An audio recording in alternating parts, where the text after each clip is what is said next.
invierno, ¿sí? Cuando uno se adaptó al invierno ya tiene que guardar los pulóveres, los abrigos, porque viene la primavera. Y empiezan a brotar las flores, nos agarra el resfrío, empezamos a estornudar los que tenemos alguna alergia por ahí. La gran realidad es que Dios no quiere que nos quedemos en ninguna estación. Y hablando de estaciones, qué importante es entender con toda la comprensión que tenemos el momento real en el que estamos viviendo. Escuche, no es el momento en el que creemos que estamos viviendo, el momento real en el que estamos viviendo. Porque a veces Dios tiene señales que nos pone en el camino que tenemos que leer. Pero si yo desoigo alguna señal, seguramente voy a tener problemas. ¿Saben qué? Quiero compartir algo con ustedes. Voy a invitarles a que compartamos un pasaje de la Biblia. Mientras usted lo busca, el primer libro de Reyes. Primer libro de Reyes. Después de los jueces, viene Samuel y después Reyes, ¿sí? Vamos a compartir un pasaje que para mí es icónico. Significa que es un pasaje pivote, bisagra. Para mí lo fue. Era un momento complicado en mi vida. Y por cierto que había un montón de cosas que no creí tenerlas muy en claro. Yo no rehuía oír la palabra, pero a veces parecía como si no la oía. Como resultado de mi estado de ánimo, Dios decidió deliberadamente hablarme con un pasaje de la Biblia. Y yo creo que a los creyentes, cuando venimos a la iglesia, Dios hace precisamente eso. Es posible que tú, bajo la influencia de alguna emoción o sentimiento, esta mañana estés bajo el halo de eso, bajo la cúpula de eso, y te cueste por ahí entender alguna verdad de la Biblia. Y yo sé eso porque me ha pasado a mí, no porque sea tu experiencia. Yo no puedo decir lo que hay dentro de tu corazón. Sí puedo expresar lo que hay dentro del mío y decir qué me está pasando. Y así contamos nuestro testimonio y algunas veces nuestro mensaje es testimonial. Pero en el día de hoy nuestro mensaje va a ser un poco diferente en ese aspecto. ¿Sabe qué? Yo quiero contarle que en el libro de los Reyes que vamos a leer, el libro de los Reyes tiene un objeto y un sentido. Cuando usted lee en el Antiguo Testamento el Pentateuco, Génesis, Éxodo, Levítico, Número, Deuteronomio, Josué, Jueces, y a partir de ahí comienza una etapa diferente en las Escrituras en el Nuevo Testamento, en el Antiguo Testamento. ¿Sabe por qué? Porque viene el libro de los Jueces y uno dice, ¿qué pasó? Bueno, el texto clave del libro de los Jueces es, hubo un tiempo en Israel cuando cada cual hacía lo que mejor le parecía. Entonces, Dios levantó jueces. A partir de los jueces viene el periodo, yo diría, complicado, porque Israel ya tiene cada cual su tierra, pero se pelean por los contornos y por los límites. Recuerda, el Israel que salió del desierto y entró por manos de Josué, ahora está en su tierra. Ahora se cumplieron los textos reales. Digamos, llegó a Canaán, a la tierra prometida. Pero había un problema.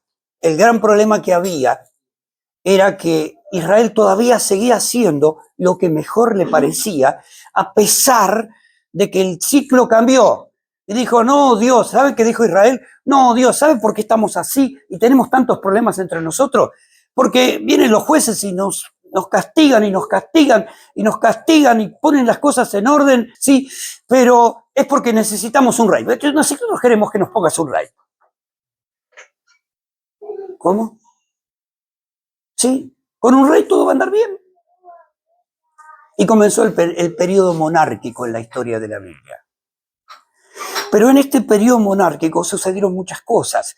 Había reyes en cada una de las tribus, y estaba el rey de Judá, y el otro rey, y el otro rey, y el otro rey, y no se llevaban muy bien.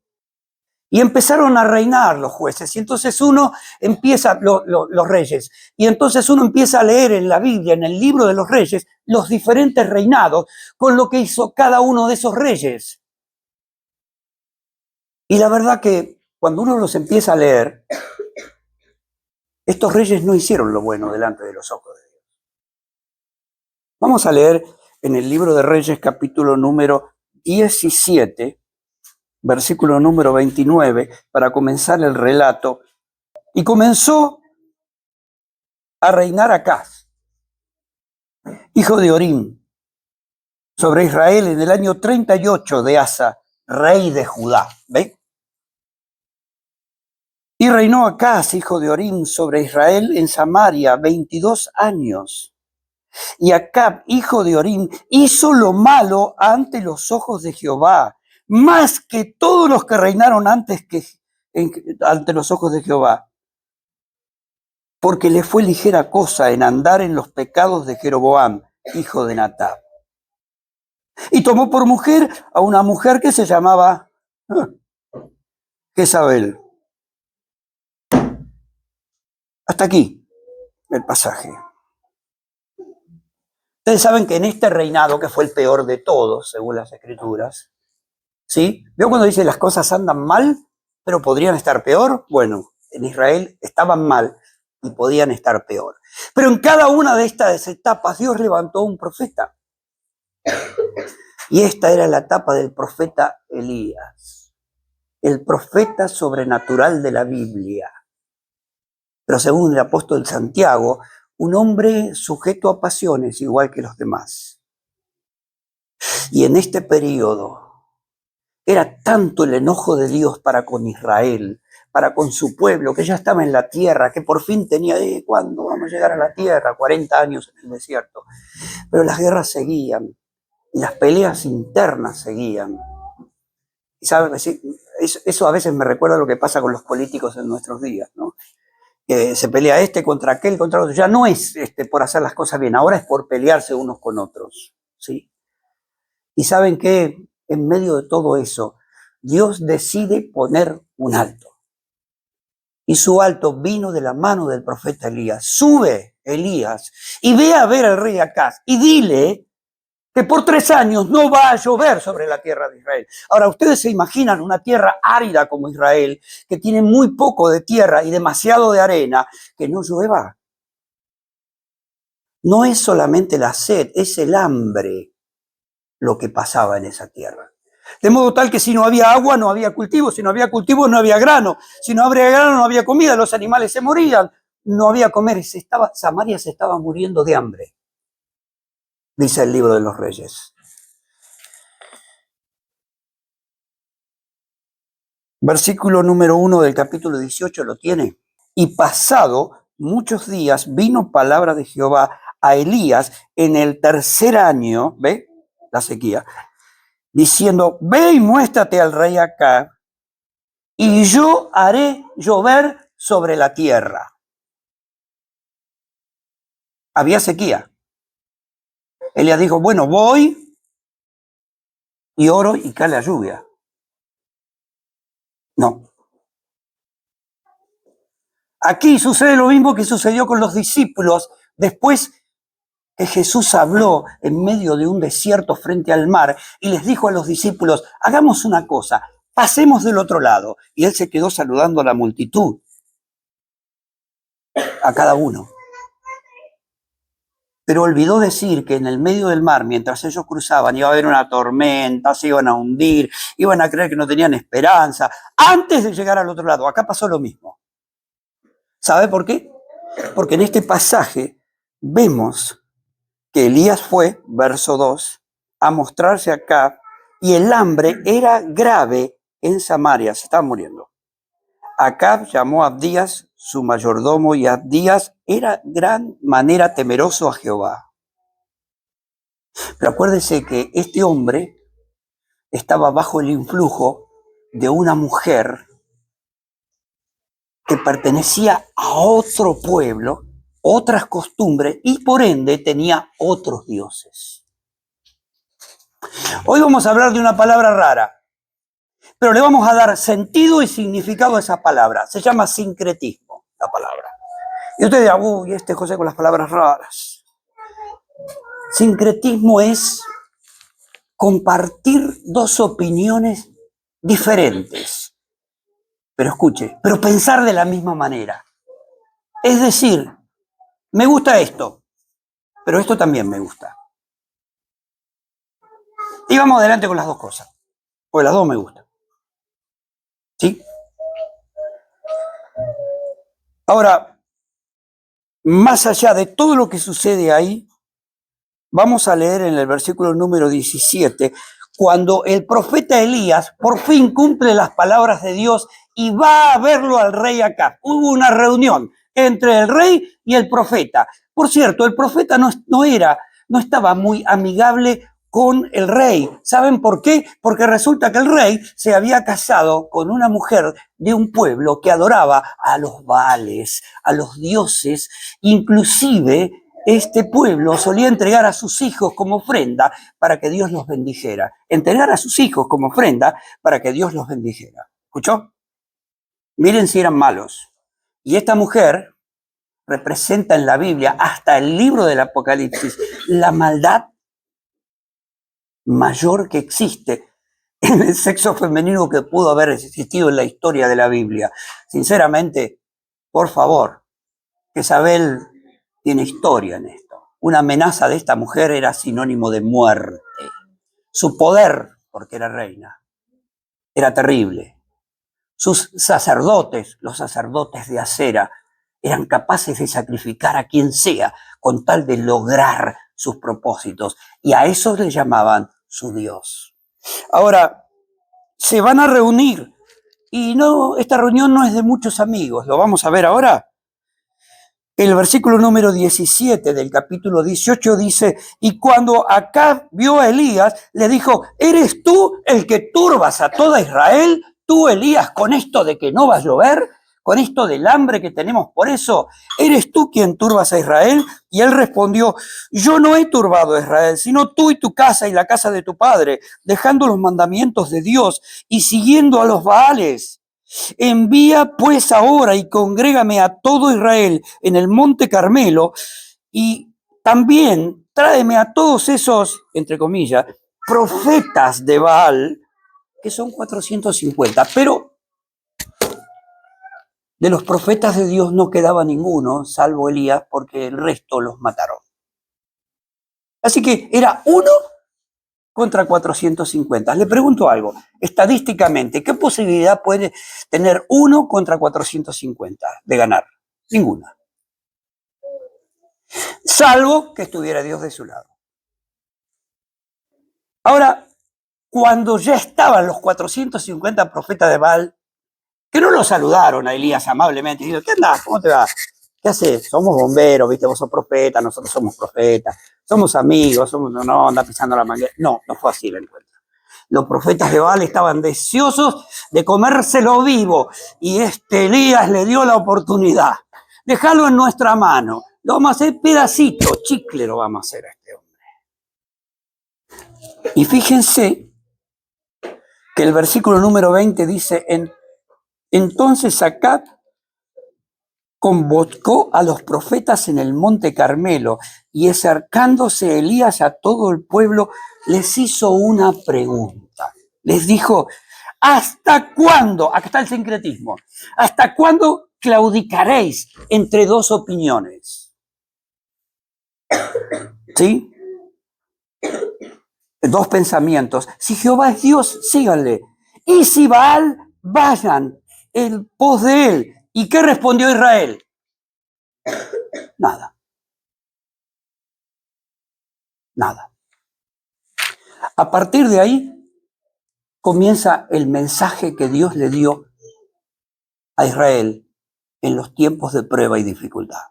Versículo 22. Y Elías volvió a decir al pueblo, solo yo he quedado como profeta de Jehová, mas de los profetas de Baal hay 450. Vamos a hacer una cosa. Vamos a hacer una competencia. Hoy vas a perder, Elías, somos 450. Vas a perder. Vos sos uno solo. Ni siquiera corriendo te vas a cansar antes que nosotros. ¿Y saben qué dice? Elías dijo, hagamos una cosa. Dénsenos a cada uno, a ellos y a mí, 2 bueyes. Y escojan cada uno de ellos. Y córtenlo en pedazos, bueyes. y pongan sobre la leña, pero no pongan fuego debajo. Y yo prepararé otro buey y lo pondré sobre la leña y ningún fuego pondré debajo. Invoquen ustedes a su Dios y yo invocaré el nombre de Jehová. Y el Dios que respondiese por fuego, ese será Dios. Y todos dijeron, bien dicho. Ahí sí respondieron todos. Bien dicho. Bien dicho. Ahora, a ver si nos entendemos. 3 años no llovió en Israel. Una pequeña chispita hacía el peor de los incendios. Hacer un holocausto y fuego y prender un altar en medio de un desierto sería algo así, como quemar lo poco que nos queda. Y además otra cosa, quemando lo poco que nos queda, que es un buey, que en los momentos de mayor hambre, aunque sea, nos comemos el buey. Un gato, qué sé yo. Lo vamos a quemar en un holocausto para hacer una competencia. Sí, hagamos eso. ¿Por qué? Invocad vosotros, verso 24, el nombre de vuestro Dios, y yo invocaré el nombre de Jehová, nuestro Dios. Y el que respondiera por fuego, ese sea Dios. Todo el pueblo dijo, bien dicho. Entonces Elías dijo, escoged el buey y preparadlo vosotros, porque ustedes son más. Yo me los imagino haciendo en un segundo rápido un montón de leña, preparándola, cortando el buey, poniéndolo en pedazos arriba. Y el versículo 26 dice, y ellos tomaron al buey que les fue dado y lo prepararon e invocaron el nombre de Baal hasta la mañana, hasta el mediodía, diciendo, Baal, respóndenos. Pero no había voz ni quien respondiese. Entre tanto que ellos andaban saltando cerca del altar que habían hecho, aconteció que al mediodía Elías ya se burlaba de ellos, diciendo, gritad en voz alta, porque Dios quizás está meditando, tiene algún trabajo, o va de camino, o quizás duerma, ¿no? Dice, tiene algún trabajo, va de camino, quizás duerma, hay que despertarlo. Sí, por eso no responde. Hagan eso. Y ellos clamaban a grandes voces y se zanjeaban con cuchillos, lancetas, conforme a las costumbres de ellos, hasta chorrear la sangre. Y pasó el mediodía y ellos siguieron gritando como frenéticamente, hasta la hora de ofrecer el sacrificio. Pero escuche bien, por segunda vez la Escritura dice, no hubo voz ni quien respondiese, ni escuchase. Entonces Elías dijo, bien, es mi turno. Entonces Elías dijo a todo el pueblo, acercaos a mí. Y aquí comienza la reforma del pueblo de Israel, amados. La reforma del pueblo de Israel empieza con un holocausto, con un sacrificio y con una entrega. Empieza pidiéndole a Israel que revoque su devoción, porque su sincretismo, su idea de seguir a Dios por un lado, pero también a los Baales, seguía igual. Israel seguía adorando a Dios y a Baal, a Dios y a Baal. A eso es sincretismo. Tener dos ideas y seguir las dos cosas. El sábado de juerga me voy al boliche, el domingo vengo a la iglesia. Eso es sincretismo. Las dos cosas. ¿Sí? Es que me encanta, no puedo abandonar. Y sabe, Elías comenzó diciendo, acercaos a mí. Y todo el pueblo se acercó y arregló Elías el altar de Jehová que estaba arruinado. Creo que no hace falta que diga por qué el altar de Dios estaba arruinado, ¿no? Porque no había altares. Jezabel y los profetas de Acera habían derribado todos los altares que había en todas las ciudades a Jehová, de modo tal que ya no había altares, no de Jehová, eran todos de Baal. Pero Elías dijo, acercaos a mí. Y tomando Elías 12 piedras, representando a las tribus de los hijos de Jacob, las cuales le habían sido dadas por palabra, Israel será tu nombre, edificó con las piedras un altar en el nombre de Jehová, e hizo una zanja alrededor del altar que cupieran 2 medidas de grano. La zanja tenía aproximadamente 50 centímetros de profundidad. ¿Sí? Y preparó luego la leña y cortó al buey en pedazos sobre la leña. Y dijo, llenad 4 cántaros de agua, 4, y derramadla sobre el holocausto y sobre la leña. Y dijo, háganlo una vez. Y lo hicieron una vez. Y aún dijo, hacedlo una tercera vez. Y lo hicieron la tercera vez. Los profetas dijeron, con la necesidad que tenemos de agua, y este quiere prender fuego y va a mojar todo con agua. Está loco Elías, está re bueno, ahora seguro que lo matamos. De manera que corría alrededor del altar y también se había llenado de agua la zanja. Yo no sé si ustedes, le hablo a los muchachos, han tratado de prender fuego con carbón o leña húmeda. Hace mucho humo y van a hacer el gran esfuerzo de prenderla. Y van a tener que... Yo echándole mucho alcohol logré que prenda, pero ¿después de cuánto? Terminé secando algún pedazo de leña de tanto alcohol que le ponía, pero la tal cosa no puede suceder. Nadie en su sano juicio, si quiere prender fuego, va a mojar en lo que prende fuego. Porque todos sabemos que el agua puede apagar el fuego. Y en aquellos días, esto era significativo. Ahora, vamos a ver lo que termina diciendo. De manera que el agua, verso 35, corría alrededor del altar y también se había llenado el agua de la zanja. Cuando llegó la hora de ofrecer el holocausto, se acercó el profeta Elías y dijo, Jehová, Dios de Abraham, de Isaac, de Israel, sea hoy manifiesto que tú eres Dios en Israel y que yo soy tu siervo y que por mandato tuyo he hecho todas estas cosas. Ahora, la oración de Elías no fue larga. Respóndeme, Jehová, respóndeme.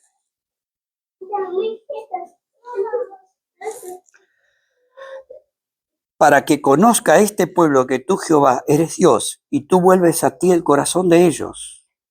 Entonces cayó fuego de Jehová y consumió el holocausto, la leña, quemó las piedras y el polvo, y lamió el agua, pero no escapó de la zanja. Ahora, hermanos, interesante es pensar que el fuego que cayó es algo llamativo, porque no dice que cayó fuego del cielo, no fue un rayo. Claro que si hubiera caído un rayo, una sola chispita, encendía todo Israel porque había sequía. No cayó fuego de un rayo. No fue una tormenta como la de anoche. El rayo eso vio que uno... La Biblia dice, cayó fuego de Jehová. Hay 47 a 50 citas en la Biblia donde habla del fuego de Dios. Muy particular, ¿eh? El que más recordamos es el de Sodoma y Gomorra. Cayó fuego del cielo y consumió todo, al punto tal que hoy el territorio de Sodoma y Gomorra tiene cenizas. Usted va allá a Israel y toca esa arena y está llena de cenizas. Cenizas de fuego, de algo que se consumió por completo. La presencia de Dios en las Escrituras muchas veces es cifrada como que Dios es fuego. ¿Se acuerda la zarza ardiendo? Fuego de Dios. Usted va a la carta a los Hebreos y encuentra que dice, Dios es fuego consumidor. Usted va al libro del Apocalipsis o a las cartas del apóstol Pablo y encuentra que la mirada del Señor Jesucristo, Apocalipsis capítulo número, es como llama de fuego. La Biblia dice que el fuego fue el segundo juicio que Dios hizo sobre la tierra. El primero fue el agua, ¿se acuerda? La gran invasión del agua a todo el planeta. Dios hizo el diluvio. El segundo fue el fuego. Sodoma y Gomorra no tuvieron oportunidad de arrepentirse. Ahora, hermanos, parecería que este relato es uno de los tantos relatos que nos llaman la atención en la Biblia, al cual usted y yo no les dimos mucha importancia nunca. Pero, ¿por qué no mira entre líneas? ¿Por qué no le pide a Dios que usted quiere observar lo que está más allá del relato y de las palabras? Mire, amado hermanos, Elías estuvo frente a los profetas de Baal, en el monte Carmelo, frente a los falsos dioses, porque había de parte de Dios un propósito. Sin duda que el problema que Elías estaba pasando era producto de la voluntad de Dios, porque Dios tenía algo que probar. Él propuso tal vez lo que podríamos llamar hoy una competencia, pero ese sacrificio que Elías hizo tiene significado del principio al fin. Primero de todo, tomó un buey. Hasta donde yo sé, los holocaustos eran con carneros, ¿sí? Ovejas sin defecto. ¿Por qué un buey? ¿No lo pensó? No lo pensó. ¿Qué simboliza un buey? ¿Por qué un buey? ¿Y por qué en pedazos? Podría haberlo puesto entero. En primer lugar, quiero decirle que el buey, en la antigüedad, era el único animal de carga capaz de mover las cosas más pesadas que había. Ponían una yunta de bueyes y llevaba todo lo posible. Es impresionante la fuerza que Dios le ha concedido a ese animal. El buey representa a nosotros, cada uno de los seres humanos, que cada vez que hay un problema lo queremos arreglar por la fuerza bruta. ¿Sí? ¿Ustedes saben por qué hay violencia de parte de muchos hombres hacia el otro sexo? Ante la impotencia de que la otra persona haga lo que yo quiero que haga, entonces ahí viene la violencia. Lo queremos arreglar por la fuerza bruta. El buey, amados hermanos, en ese altar es la figura del propio Israel, con su sincretismo de seguir a dos dioses. Por eso Elías lo llamó y le dijo, escúchenme, hay un problema con ustedes. Ustedes simpatizan con Dios y con el diablo. Ustedes están en la iglesia y están fuera de ellas. Ustedes hacen tantas cosas que no son la voluntad de Dios.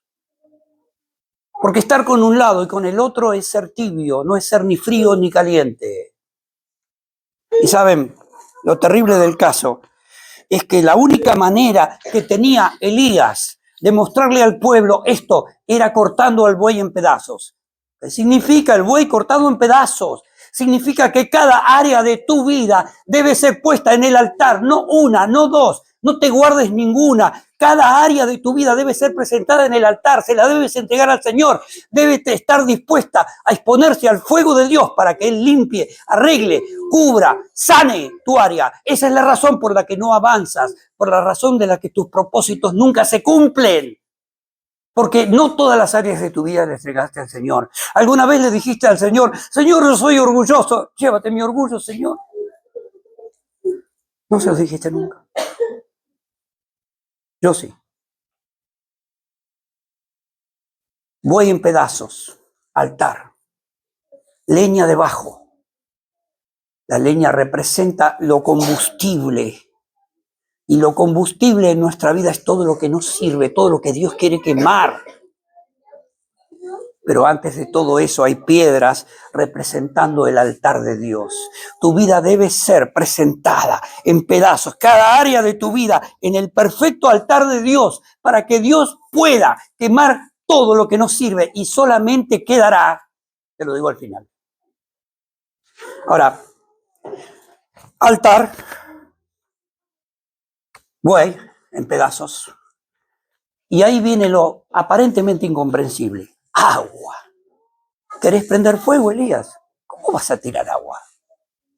Además de que no hay agua hace 3 años. ¿Saben lo que quiso hacer Elías con el agua? Quiso evitar cualquier posibilidad de que un rayo, de que una chispa, nada que no fuera el fuego de Dios,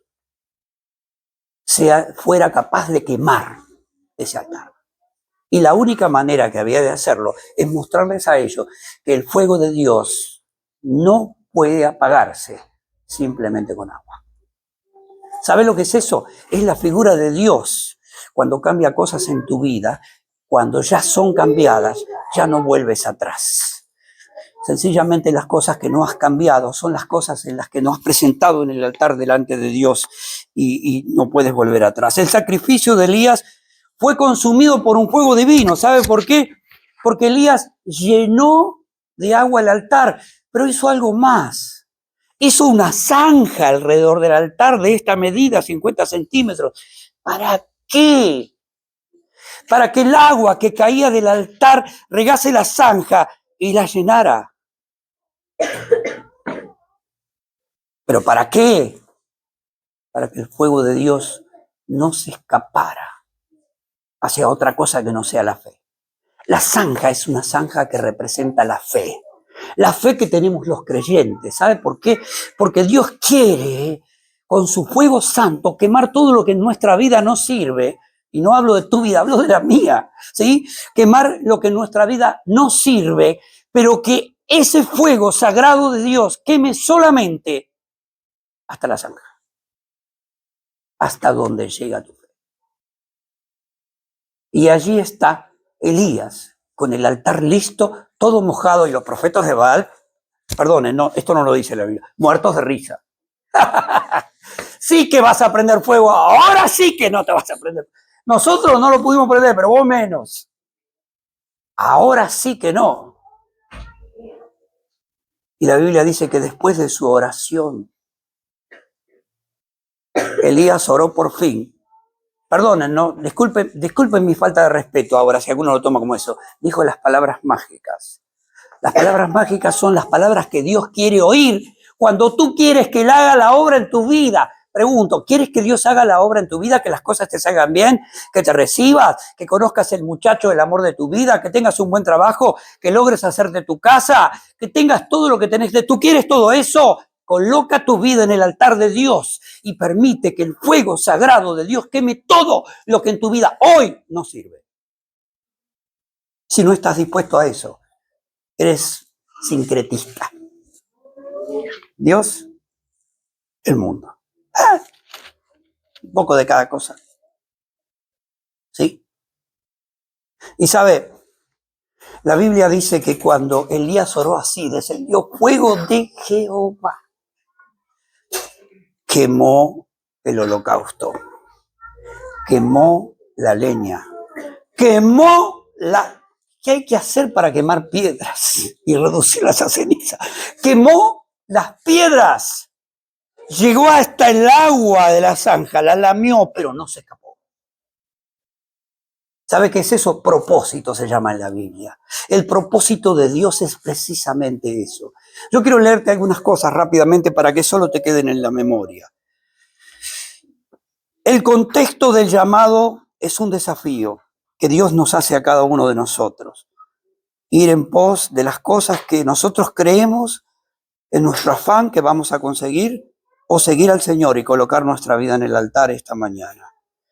La sequía, la ausencia de todo lo que necesitamos, no es otra cosa que la desobediencia a los mandatos de Dios. Hubo un encuentro entre Elías y Acab. Todo el monte Carmelo y los 450 profetas de Baal fueron testigos.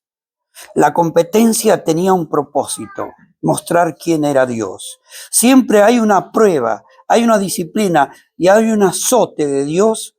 Es Dios diciendo algo. No hay fuego ninguno, sino es el fuego de la aprobación de Dios, la llama sagrada del fuego de Dios, consumiendo lo que en nuestra vida no sirve.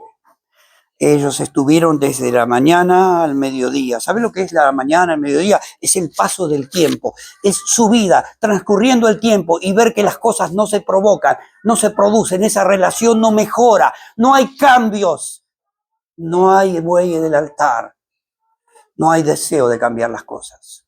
No lo hay. Y sabe, y entonces viene la preparación del sacrificio. Un altar, una zanja, agua repetidas veces.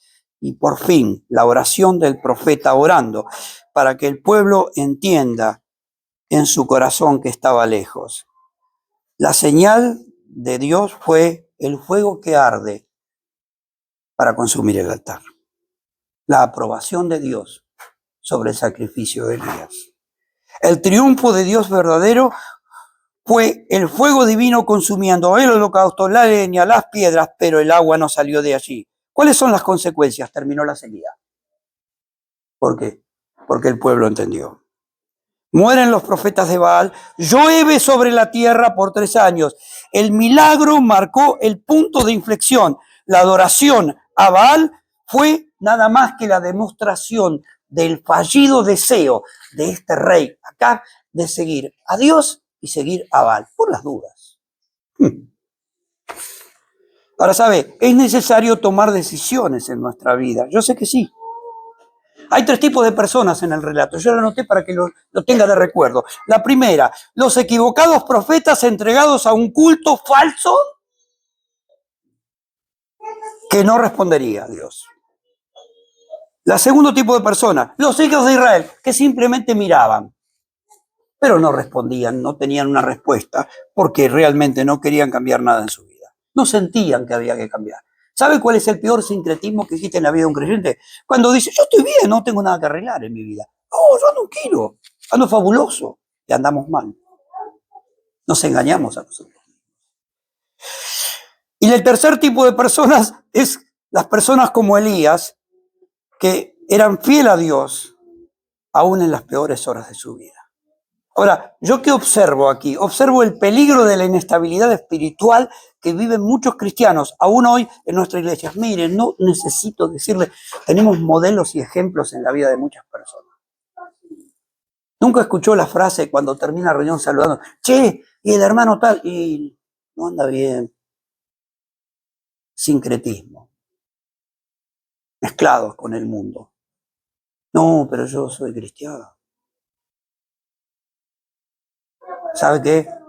No es feliz en el mundo, no es feliz en la iglesia. 2 pensamientos. ¿Hasta cuándo claudicaréis? Dijo Elías. ¿Hasta cuándo? ¿Sabe una cosa? Yo le voy a dar solamente 3 ejemplos para no ser largo. Hay personas en la Biblia que se jugaron, aunque su vida estuviera de por medio. Mire, Ruth. Llegó el momento de despedirse, su marido había muerto, había un rumor que había vuelto el pan a Belén, casa del pan significa, y dijeron nos vamos, y se fueron todos. Pero Ruth, viendo a su suegra Noemí sola, que iba a morir de vieja ahí, ni tener que la cuiden, ella le dijo, hijas, por favor, váyanse a su tierra, ustedes no pueden. Ustedes lean el libro de Ruth y va a ver que ella abrazó a su suegra y le dijo, mira, yo no me voy a ir. Tu pueblo, mi pueblo, tu Dios, mi Dios, no me pidas que te deje. Yo me quedaré contigo, viviré donde tú vivas y moriré donde tú mueras. Y si seré sepultada donde tú has sido sepultado. Esa es la razón porque el libro de Esther tiene para enseñarnos el testimonio de una persona íntegra, capaz de mostrar que en su propia vida puede hacer el mejor de los ejemplos, la mejor versión de sí misma. La reina Esther. ¡Ja! Ella había sido elegida como reina y era del pueblo de Israel. Pero el rey Asuero no era lo que se dice muy amigable. La eligió como reina porque, bueno, ella era muy bonita, entre otras cosas, y además era una mujer que realmente lo había hecho feliz. Y cada vez que Esther iba a ver a este rey, ¿sabe qué le decía al rey? Oh, reina Esther, lo que pidas te concederé hasta la mitad de mi reino. Wow. Estaba enamorado del rey, ¿eh? Pero había un problema. Había un solo día en el mes en donde la reina Esther podía entrar delante del rey. Porque si iba un día que no debía, el rey estaba rodeado de arqueros, ¿no? Entonces yo me acercaba, supóngale que nos acercamos a él, y cuando nos acercamos a la distancia de 8 metros, los arqueros hacen ¡pring! Y nos hacen un colador en él. Sin mediar palabra, nos matan. Y sabe, este rey había empezado con un decreto a hacerle mal y daño a la nación de esta reina Esther. Era Israel, su pueblo. ¿Y qué sucedió allí?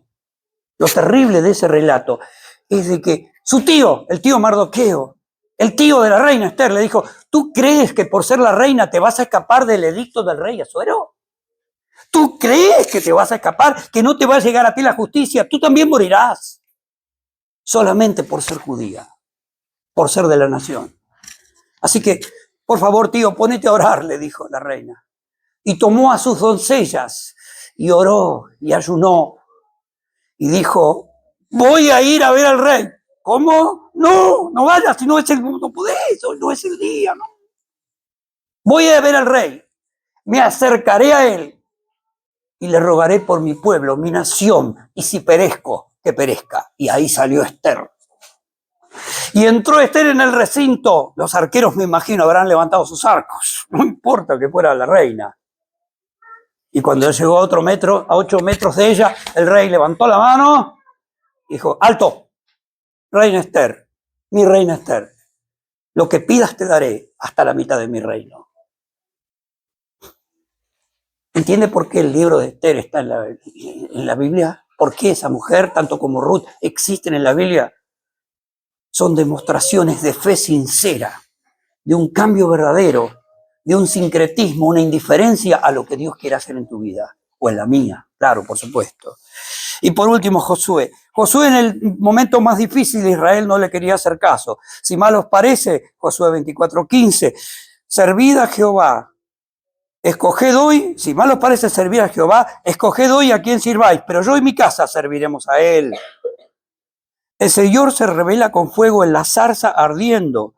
En la destrucción de Sodoma y Gomorra se muestra el juicio de Dios, sin la oportunidad de que esas personas se arrepientan, pues su maldad no les dejaba ver su sincretismo. La columna de fuego en el desierto guió a Israel durante todo su paso hasta llegar a la tierra prometida. Jeremías 5:14 dice que cuando él decidió callar su boca y no ser más profeta, había como un fuego en su corazón. 1 Corintios 3:3 dice que toda la obra de Dios será aprobada. Terminamos. ¿Sabe lo que la palabra altar significa? ¿Sabe lo que la palabra altar significa? Lugar de encuentro. Usted está aquí hoy en el altar del Señor, ¿sabe, amado? En el lugar de encuentro. Allí es donde Dios habla a nuestro corazón y quiere moldear nuestra vida. Está en nosotros escucharlo. Altares destruidos, familias rotas, desencuentros, traición, hijos descarriados, dolor en el corazón de muchos.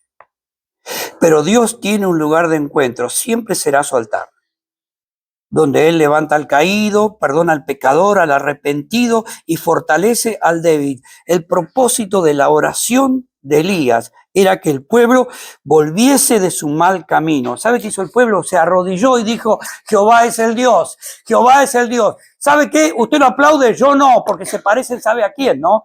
Al discípulo que dijo, no, yo si no lo veo, no meto mi dedo acá, no creo que es él, ¿eh? Porque vieron, creyeron. Israel siguió siendo desobediente hasta el día de hoy. Y el otro día le decía a Alejandro, ¿vos sabés lo que la palabra Israel? Jacob se escapó y tuvo un sueño en medio del desierto. Tenía una almohada, una piedra como almohada. Y uno mira y ve la visión de una escalera que ve un ángel subiendo y bajando y dice, ¡wow! ¡Qué espiritualidad! Pero se olvidan que Jacob se escapó porque había hecho las cosas mal. Y Dios decidió llamarle a Jacob, que es el padre de las tribus que vienen después, cambiarle el nombre, le puso Israel. Y usted dirá, ¿y por qué le cambió el nombre? Porque la palabra Israel significa porque te peleas con Dios. ¿Escuchó? Porque te peleas con Dios. ¿Qué es otra cosa que no es sincretismo? No pelearnos con Dios y hacer las dos cosas a la vez. Equivocados nosotros, de buscar lo que no deberíamos buscar.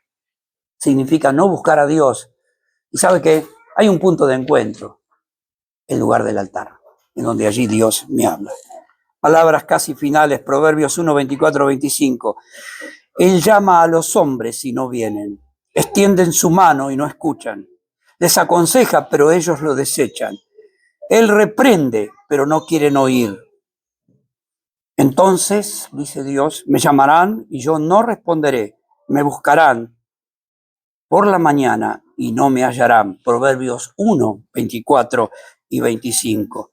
Ahora, termina la escena, ¿sabe? Esa discusión del rey Acab con Elías terminó de esta manera. Elías le dice, apúrate, ¿cómo estás, rey? Apúrate, por favor, que se viene la lluvia. Y dice, se viene la lluvia. Apúrate, ve y come, porque se viene la lluvia. Pero no ves que está el cielo despejado, ¿cómo va a llover? se viene la lluvia. Y entonces cuando Acab sale, ¿y saben para qué fue Acab? Fue para comer y beber, feliz, para brindar, porque la lluvia venía, no porque cambió de actitud. ¿Y sabe qué interesante? Le voy a decir algo. Entonces la Biblia dice que se oyó un ruido y ese olor a tierra mojada, ¿vieron? Y allí entonces se vio llegar la lluvia. Escuche ahora esta frase: el oído de la fe, escuchar la palabra, oye lo que el ojo de la carne no puede ver. El oído de la fe. Ahora, en 1 Reyes 18:42, concluye el relato diciendo que Acab subió a beber y a comer, pero Elías subió en una cumbre del monte Carmelo y postrándose en tierra, puso su rostro entre las rodillas y oró, y la lluvia comenzó a caer. ¿Sabe lo que es eso? Es el fin de la voluntad de Dios, el propósito de la voluntad de Dios, la razón de la voluntad de Dios. Ahí está. Yo desde pequeño, ya terminando, aprendí en la escuela bíblica una canción. La canción es un coro, dice: 3 veces oraba Daniel en el día. 3 veces oraba el profeta Elías. Daniel en el foso, un ángel veía. El profeta oraba, Elías, y la lluvia caía. Qué terrible, ¿no? Las 2 escenas. Un ángel tapando la boca de los leones, la lluvia cayendo en el peor momento de Israel. ¿Dónde estás tú, mi amado hermano? Este pasaje, no sé para ti, pero sí para mí, fue muy importante en mi vida. Había que tomar algunas decisiones muy difíciles y yo corría el peligro de equivocarme. De hecho, todavía hoy uno puede correr el peligro de equivocarse. Yo te recomiendo que vuelvas a releer este pasaje. Qué importante es que tu vida esté colocada en el altar para que Dios, a través de su palabra, pueda consumir todo lo que en tu vida, en mi vida, hay que nos sirve. Dios te ayude mucho en esta mañana, muchísimo, porque hay cosas todavía que cambiar, que corregir. No vamos a terminar nuestra vida en esta tierra, que tendremos cosas que seguir cambiando. Yo te ruego en el nombre del Señor que recuerdes este modelo del profeta Elías orando a Dios para devolverle al pueblo la conciencia. Bueno, esa es la tarea pastoral. Pedirle a Dios que tengamos conciencia de lo que realmente quiere Dios para nuestra vida. Por eso deseo de todo corazón que el Señor te bendiga y quiero terminar con una oración. Padre, no hemos rehuido de oír tu consejo en tus palabras. Te agradecemos, Señor, porque tu voluntad siempre está pronta y presta para corregir nuestra vida. Te agradecemos, Señor, porque tú no tienes a mal corregirnos, sino que tienes todo el bien para nosotros. Y ahora, Señor, quiero rogarte por mis hermanos, que cada uno viviendo desde su mundo, su vida. Te rogamos, Señor, que tú puedas trabajar en la vida de cada uno de ellos para ofrecer al Señor la mejor versión de nosotros. Oh Señor, mira y ten misericordia de tu pueblo. Como Israel espiritual, nosotros también solemos ser desobedientes. Y te pedimos, Señor, que nos ayudes en esta mañana. Te rogamos esto en los méritos del Señor Jesús. Amén. Dios te bendiga.